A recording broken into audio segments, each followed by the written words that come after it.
Evaluating a log means figuring out what it equals in your head. When doing it in a problem, there may or may not be an equal sign there. And what you're really doing is you're working through the idea of what it would be in exponential form in your head. Now, there's three basic types. If the base is getting bigger to the number inside, like here, 7 to 49 gets bigger, you are asking yourself, 7 to what unknown power makes 49? Because it's getting bigger, you know it will be a positive power. So here, 7 to the second power makes 49. So 2 is your answer. Whatever the power is, that's the answer. So if you see log base 7 of 49, that whole thing can go away and get replaced with the number 2. Now let's say you have something that flips from a whole number to a fraction, or a fraction to a whole number. That means that it's a negative exponent, because negative exponents mean flipping. So your answer will be negative. So if I have 7, but it's flipping into a fraction, I know my answer will be negative. Once I have the negative, I can pretty much ignore the 1 and the fraction bar and just look at the 49. 7 to what power makes 49? And the answer would be 2. So I use the flipping to figure out that it's negative. And then I ignore the fact that it's a fraction to figure out the 2. So that whole thing would get replaced because it equals negative 2. The same thing works flipping the other way around. So if I had a base of 1/25th, and let's say that it's going to 6/25, it flipped from a fraction to a whole number, so I know it's negative. And then I ignore the 1 over part, and I just think 25 to what power makes 6/25? Here, 25 squared would make 6/25. So again, the number is 2, and I get negative 2 overall. Now some of these powers you have to have memorized, not having a calculator. Now let's say it doesn't flip, but gets smaller, going from the base to the number inside. Let's say I have a base of 49, and inside I have 7. So when I look at the arrow this way, it didn't flip into a fraction, but it's getting smaller. This means that my power is actually a root, like a square root or a cube root, because I'm getting smaller instead of bigger. So getting smaller means a root,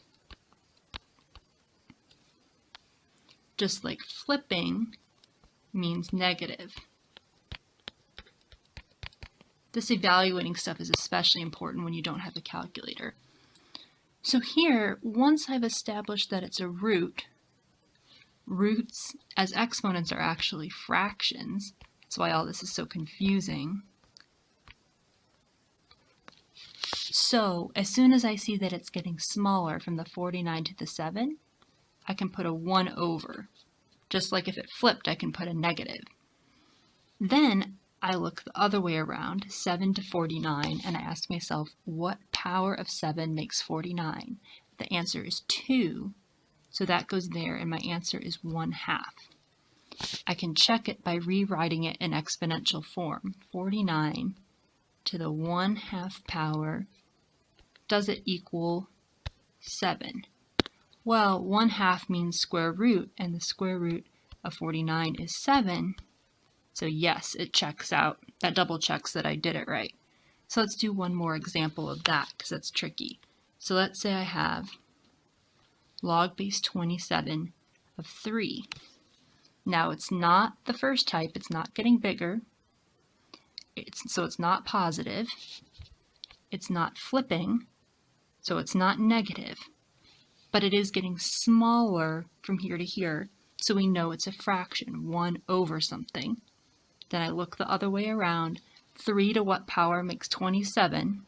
Well, 3 cubed makes 27. So I put a 3 for the cube power, and my answer is 1/3.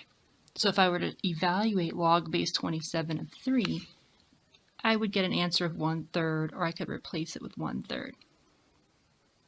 Now sometimes you get more than one of these in the same example, like it might flip and get smaller.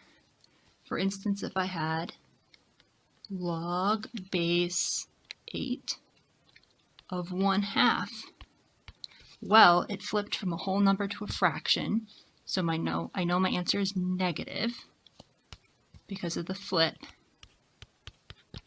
Then I can ignore the flip and just look from 8 to 2. Well, that's getting smaller, so it's going to be 1 over something. And I figure out the power by going the other way around. 2 to what power would make 8? Well, that's to the 3rd power, so I put a 3 here. So I had the fraction bar because it got smaller. I had the negative because it flipped. And then 3 was actually my power. So I have a negative and a fraction in that example. And we can check it by putting it in exponential form. So does 8 to the negative 1/3 power make 1/2? Well, negative means flip, so it would be 1 over 8 to the 1/3 to get rid of the negative. And then 1/3 means the cube root of 8, which is 2. So I do get 1/2, and it checks out. So those are the basics of how to evaluate logarithms, which pretty much means calculate it in your head, which you're going to have to do a lot if you don't have a calculator.